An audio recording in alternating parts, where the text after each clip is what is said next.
जय सनातन, जय हिंदू राष्ट्र। हिंदू शास्त्र क्या है? हिंदू ऋषियों के उपदेश हिंदू धर्म के रूप में मूर्त हुए हैं और जिन पावन ग्रंथों में उन्हें लिपिबद्ध किया गया है, उन्हें शास्त्र कहते हैं। ईश्वर कौन है? वे कहाँ रहते हैं? वे देखने में कैसे हैं? उनसे हमारा क्या संबंध है? उन्हें जानने की क्या जरूरत है? उन्हें प्राप्त करने का क्या उपाय है? इन सारे प्रश्नों के उत्तर शास्त्रों में प्राप्त होते हैं। अपने अंतर्निहित ईश्वरत्व को कैसे प्रकट किया जाए, उसमें क्या बाधाएं हैं और उन बाधाओं को पार करने के क्या उपाय हैं। हमारा आचरण कैसा होना चाहिए, कौन कौन से कर्म उचित हैं और कौन कौन से अनुचित, ये सभी शास्त्रीय शिक्षा के विषय हैं। हिंदू लोग हजारों वर्षों से धर्म मार्ग पर चलते आए हैं। इस सुदीर्घ काल के दौरान असंख्य धर्म पिपासु साधक श्री भगवान का दर्शन पाकर धन्य हुए और उनमें से अनेक लोग ईश्वर प्राप्ति के नए नए मार्गों का पता दे गए हैं। इस प्रकार पुण्य भूमि भारत में अनेक साधन पथों का आविष्कार हुआ है। इसी कारण अन्य धर्मों के समान हिंदू शास्त्र केवल एक नहीं, अपितु संख्या में अनेक तथा विविधतापूर्ण हैं। विभिन्न मानसिक स्तरों के लोगों को भिन्न भिन्न पद्धति से धर्म शिक्षा दी जानी चाहिए। इस कारण भी हिंदुओं के धर्म ग्रंथों की संख्या में काफी वृद्धि हुई है।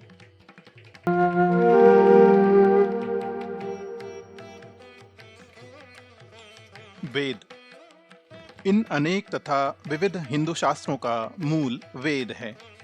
अनुभूति पर आधारित होने के कारण इन्हें श्रुति भी कहते हैं और इसीलिए इनकी प्रामाणिकता के विषय में कोई प्रश्न ही नहीं उठता, बल्कि श्रुति के ऊपर ही अन्य सभी हिंदू शास्त्रों की प्रामाणिकता निर्भर करती है। संसार के समस्त धर्म ग्रंथों में वेद प्राचीनतम हैं। हिंदुओं के कुछ विशेष धर्म ग्रंथों को वेद कहने का एक कारण है। संस्कृत भाषा में विद धातु का अर्थ है जानना। इसी धातु से निष्पन्न होने के कारण वेद शब्द का मूल अर्थ है ज्ञान। अतः ईश्वर, जीव तथा जगत के विषय में पारमार्थिक ज्ञान को ही वेद कहते हैं। जैसे सृष्टि अनादि और अनंत हैं, वैसे ही ईश्वर संबंधी ज्ञान भी अनादि और अनंत हैं। ईश्वर के विषय में यह शाश्वत तथा असीम ज्ञान राशि ही वेद शब्द का मुख्य अर्थ है। इस असीम ज्ञान राशि का कुछ अंश हिंदू ऋषियों को प्राप्त हुआ था और वे ही लिपिबद्ध होकर वेद के रूप में प्रचलित हैं। जिन लोगों ने इस ज्ञान का आविष्कार किया, उन्हें वैदिक ऋषि कहते हैं। यहाँ ध्यान देने की बात यह है कि वेदों में उन आविष्कर्ता ऋषियों की अपेक्षा उनके तत्व ज्ञान को ही विशेष महत्व दिया गया है। वस्तुतः अनेक ऋषियों ने अपने नाम तक प्रकट करने की कोई जरूरत नहीं समझी। वेद 4 हैं: ऋग्वेद, यजुर्वेद, सामवेद और अथर्ववेद। इनमें से प्रत्येक के 2 भाग हैं, संहिता तथा ब्राह्मण। संहिता भाग में मंत्र या स्तोत्र हैं और ब्राह्मण भाग में उनका तात्पर्य तथा उनके उपयोग संबंधी निर्देश हैं। अति प्राचीन काल में हिंदू लोग आज की भांति मूर्ति पूजा नहीं करते थे। मंत्रों का उच्चारण करते हुए पवित्र अग्नि में आहुति देना ही उनका पूजा विधान था। इस प्रकार के वैदिक कर्म को यज्ञ कहा जाता था। वेदों के ब्राह्मण भाग में विविध प्रकार के यज्ञों का वर्णन है। यज्ञ करते समय वेद के संहिता भाग के मंत्रों की आवृत्ति की जाती थी और ब्राह्मण भाग से यह जाना जा सकता था कि किस यज्ञ में किन मंत्रों की किस विधि से आवृत्ति करने की आवश्यकता होगी।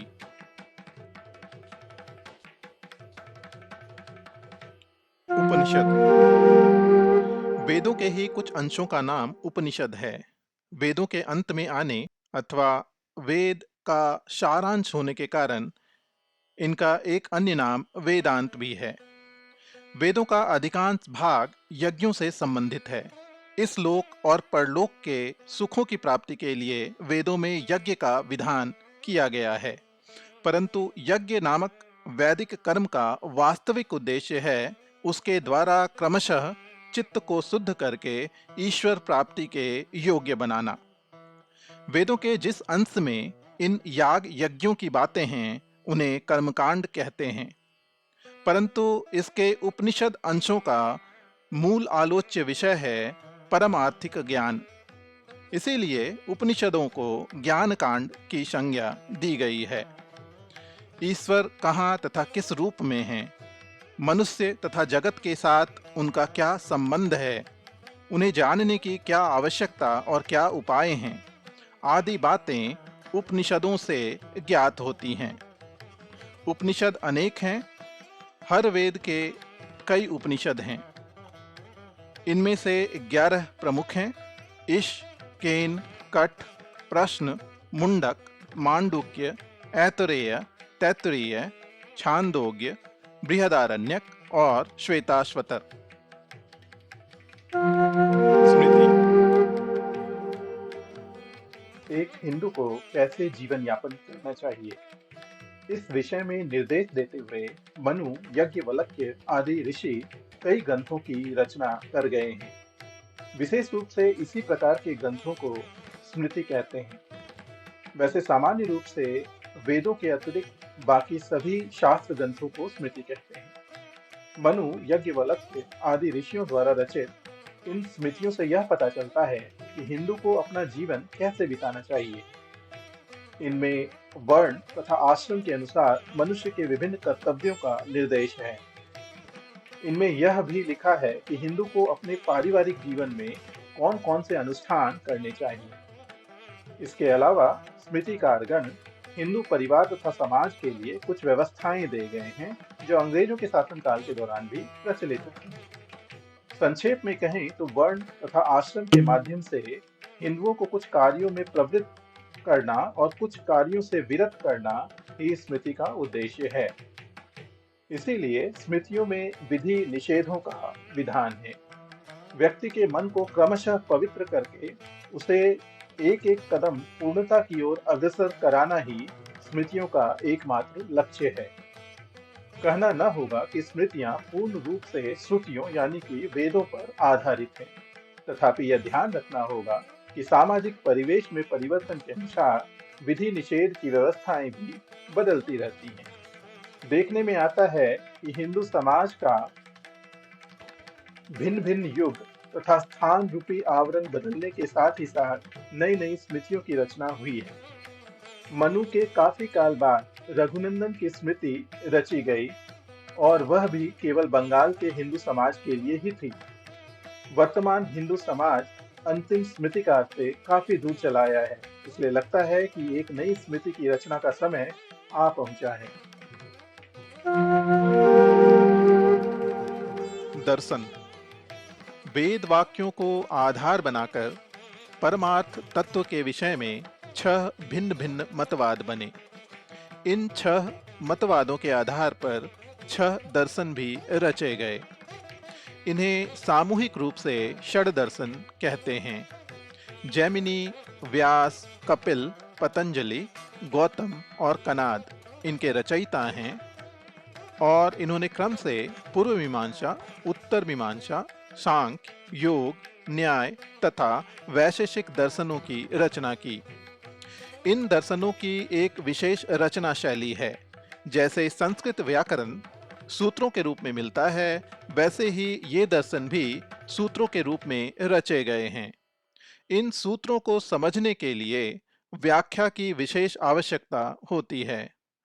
इसीलिए कालक्रम से प्रत्येक दर्शन के ऊपर अनेक भाष्य, टीकाओं आदि की रचना हुई। इन दर्शनों में पूर्व मीमांसा में वेदों के कर्म कांड और उत्तर मीमांसा में ज्ञान कांड पर चर्चा हुई है। उत्तर मीमांसा का आधार उपनिषद हैं। इसीलिए महर्षि व्यास द्वारा रचित इस दर्शन को वेदांत या ब्रह्मसूत्र कहते हैं। ब्रह्मसूत्र हिंदू धर्म का मानो एक स्तंभ है। परवर्ती काल में शंकर, रामानुज आदि आचार्यों ने इस पर अपने भिन्न भिन्न दृष्टिकोणों से मूल्यवान भाष्यों की रचना की।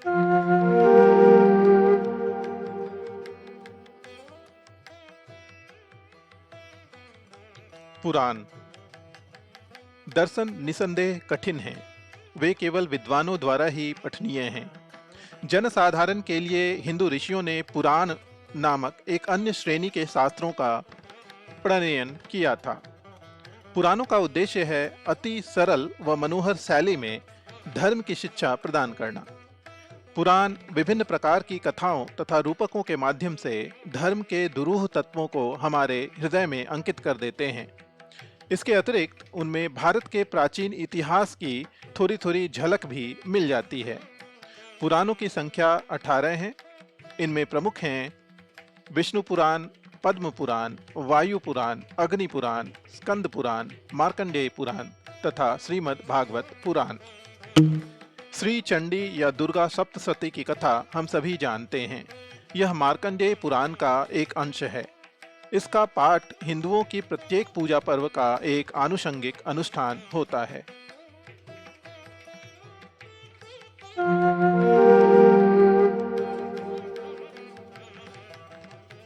इतिहास।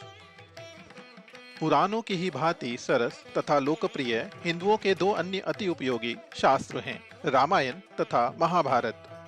क्रमशः वाल्मीकि एवं व्यास इन दो महाकाव्यों के प्रणेता हैं। इन्हें इतिहास की श्रेणी में रखा जाता है। रामायण तथा महाभारत अपने मर्मस्पर्शी उपाख्यानों द्वारा हमारे मन पर हिंदू धर्म की मूल शिक्षाओं के संस्कार डालते हैं। भारत की विभिन्न भाषाओं में इनके अनुवाद उपलब्ध हैं। हिंदू नर नारी की धर्म शिक्षा अधिकांशतः रामायण तथा महाभारत के इन अनुवादों की सहायता से ही संपन्न होती हैं। गीता। महाभारत का ही एक अंश गीता के नाम से विख्यात है। महाभारत में कुरुक्षेत्र के भीषण युद्ध की कथा है। यह कुरु पांडव युद्ध के नाम से भी प्रसिद्ध है। स्वयं भगवान श्री कृष्ण ही तृतीय पांडव वीर शिरोमणि अर्जुन के सारथी बने थे। युद्ध शुरू होने के पूर्व उन्होंने किंग कर्तव्य विमूढ़ अर्जुन को हिंदू धर्म के मूल तत्वों का उपदेश दिया था। महाभारत के जिस अंश में श्री कृष्ण के ये उपदेश पाए जाते हैं वही श्रीमद् भगवद गीता के नाम से प्रसिद्ध हैं। जैसे उपनिषद वेदों के सार हैं, वैसे ही गीता को भी उपनिषदों का सार कहा जा सकता है। हिंदू शास्त्रों में गीता ही सर्वाधिक लोकप्रिय है।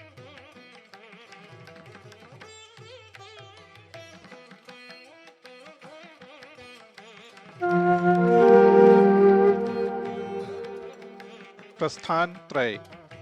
उपनिषद, वेदांत दर्शन तथा गीता, इन तीनों को एक साथ प्रस्थान त्रय कहते हैं। प्रस्थान त्रय हिंदुओं का प्रमुख शास्त्र माना जाता है। हिंदू समाज पर इसका असीम प्रभाव है। इसी की नींव पर हिंदू धर्म के प्रमुख संप्रदायों के मतवाद गठित हुए। विभिन्न संप्रदायों के प्रवर्तक आचार्यों ने इस प्रस्थान त्रय की भिन्न भिन्न व्याख्याएं करके द्वैत, अद्वैत, विशिष्टाद्वैत आदि मतों की स्थापना तथा प्रचार किया है।